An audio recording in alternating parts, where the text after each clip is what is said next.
Telugu Desam party ప్రధాన కార్యదర్శి, రాష్ట్ర మంత్రి నారా లోకేష్ ఈరోజు మంగళగిరిలో ఇళ్ల పట్టాలు పంపిణీ చేశారు. సహజంగా తన నియోజకవర్గం కాబట్టి, మంత్రి కాబట్టి, పైగా రాష్ట్ర రాజధాని ఆ ప్రాంతమే కాబట్టి అక్కడ శ్రద్ధ వహించడంలో ప్రత్యేకమైన కేంద్రీకరణలో ఏం ఆశ్చర్యం లేదు. పైగా లోకేష్ 2019 ఎన్నికల్లో అక్కడ ఓడిపోయిన తర్వాత స్వల్ప మెజార్టీతోనే ఓడిపోయారు, తేడాతో. దాని మీద చాలా శ్రద్ధ పెట్టి ఆ నియోజకవర్గాన్ని అలా క్రమ పద్ధతిలో పెంచుకుంటూ వచ్చారు. ఒక విధంగా చెప్పాలంటే పార్టీ మిగతా చోట్ల ఎట్లయినా కానీ ఈ నియోజకవర్గం మటుకు తనకు కంచుకోటగా తయారవ్వాలి భవిష్యత్తులో అని.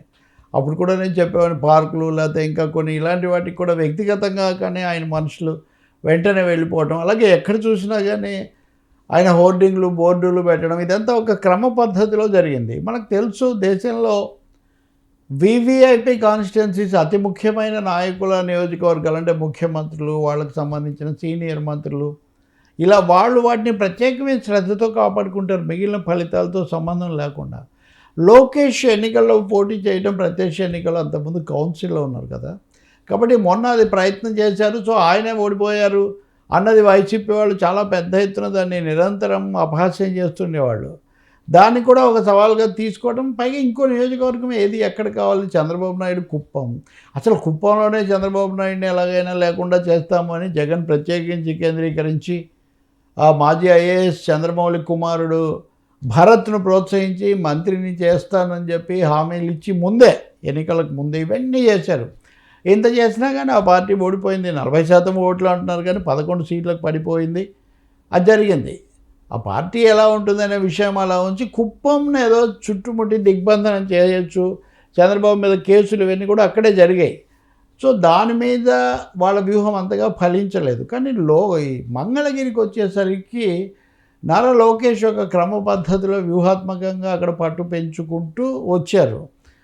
దీంతో వైసీపీ జగన్మోహన్ రెడ్డి కూడా వాళ్ళ అభ్యర్థి ఎవరు, ప్రత్యర్థి అన్నది కూడా ఒక సమస్య అయింది. ముందు ఆళ్ళ రామకృష్ణారెడ్డి 2 సార్లు గెలిచిన ఆయనకు అది లేకుండా అయింది. ఆ తర్వాత ఆయన కొద్ది రోజులు షర్మిల పార్టీలోకి వెళ్ళి ఆయన మళ్ళీ తిరిగి వచ్చారు. ఆ తర్వాత ఇంకొక గంజి చిరంజీవి అని ఆయన తీసుకొని ఆయన్ను ప్రోత్సాహం ఆయన తర్వాత అది నడవలేదు.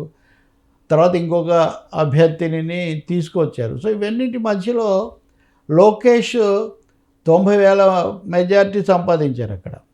ఆయన ఈరోజు సభలో మాట్లాడిన తీరు ఈ విశ్వాసాన్నే కాకుండా ఆయన దృష్టికోణాన్ని కూడా చెప్తుంది. ఇంకొకటి, చంద్రబాబు నాయుడు ముఖ్యమంత్రి, గౌరవనీయ ముఖ్యమంత్రి అని అంటాడు కదా సభలో నాన్నగారు అయినా. సో చంద్రబాబు నాయుడు కుప్పంలో, మంగళగిరిలో మేము ఎన్నికలకు ముందు సర్వే చేస్తే మంగళగిరి వెనకబడి ఉంది మెజార్టీలో. ఇంత చేసినా కానీ మంగళగిరి వెనకబడి ఉంది ఏంటి, తక్కువ ఓట్లు కనిపిస్తున్నాయని నేను అనుకున్నాను. కాదులే, ఇప్పుడు ఇలా సర్వేలో చెప్పకపోయినా ఓట్లు మటుకు వస్తాయని అప్పుడు నాకు నమ్మకం ఉండింది. నా నమ్మకాన్ని మించి 90,000 తెప్పించారు. అంటే కుప్పంలో 50,000 అటు ఇటు వచ్చింది, ఇక్కడ 90,000 అని దాదాపు రెట్టింపు. కాబట్టి ఇక్కడ పరోక్షంగా తెలుగుదేశం నాయకత్వము, అందులో లోకేష్ యొక్క ప్రాధాన్యత, ఆయనకు అంతకంతకు కూడా ఆయన చుట్టూ ఒక అధికార వలయం ఏర్పడుతున్న తీరు మనకి ఇక్కడ కనిపిస్తుంది. ఈ సభలో మిగతా అంశాలు ఏం మాట్లాడలేదు లోకేష్.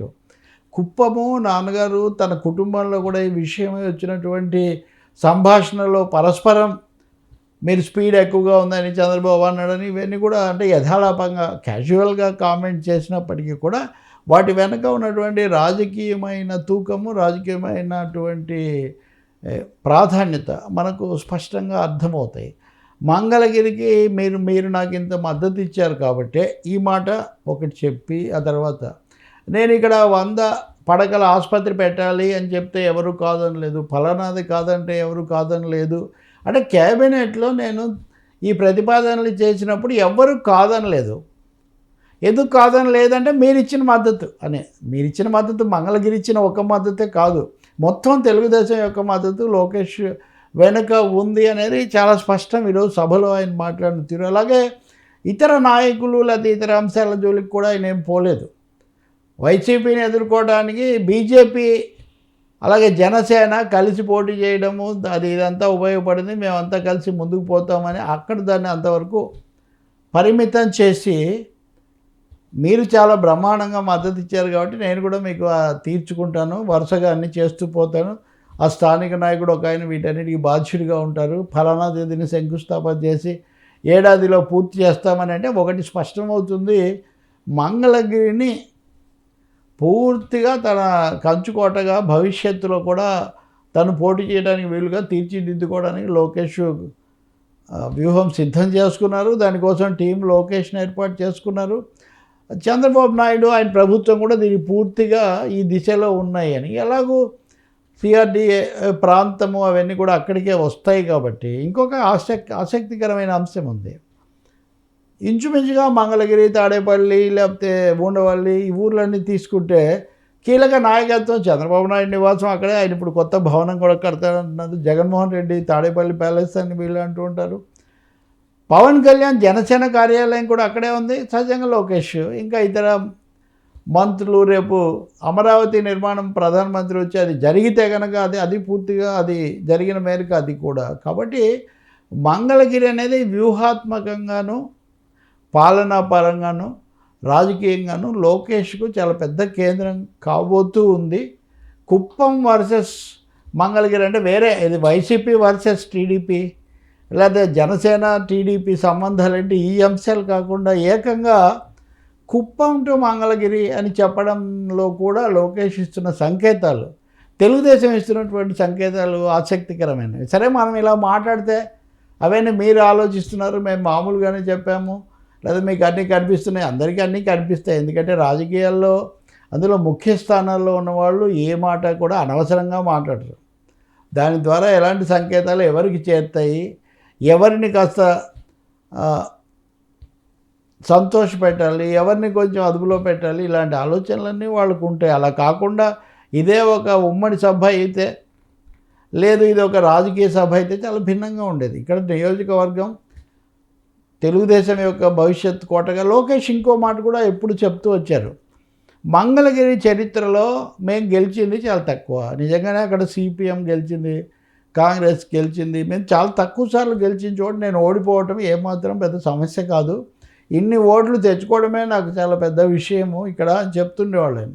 సో ఇప్పుడు ఆయన పూర్తిగా క్లెయిమ్ చేస్తున్నారు, మంగళగిరి నాకు చాలా మంగళప్రదంగా రాజకీయ భవిష్యత్తుకు ఇది పునాది వేస్తుందని ఆ దిశలో పెంచుకోవడానికి బహుశా ఇంకా చాలా అడుగులు పడేటట్టుగా స్పష్టమవుతుంది. కుప్పం వర్సెస్ మంగళగిరి, వర్సెస్ కాదు కుప్పం టు మంగళగిరి అన్నది అది కేవలం చంద్రబాబు లోకేష్ల నియోజకవర్గాల మధ్యలో దూరమే కాదు, అది తెలుగుదేశంలో జరగబోయేటటువంటి నాయకత్వ పరివర్తనకు కూడా ఒక సంకేతం అవుతుంది.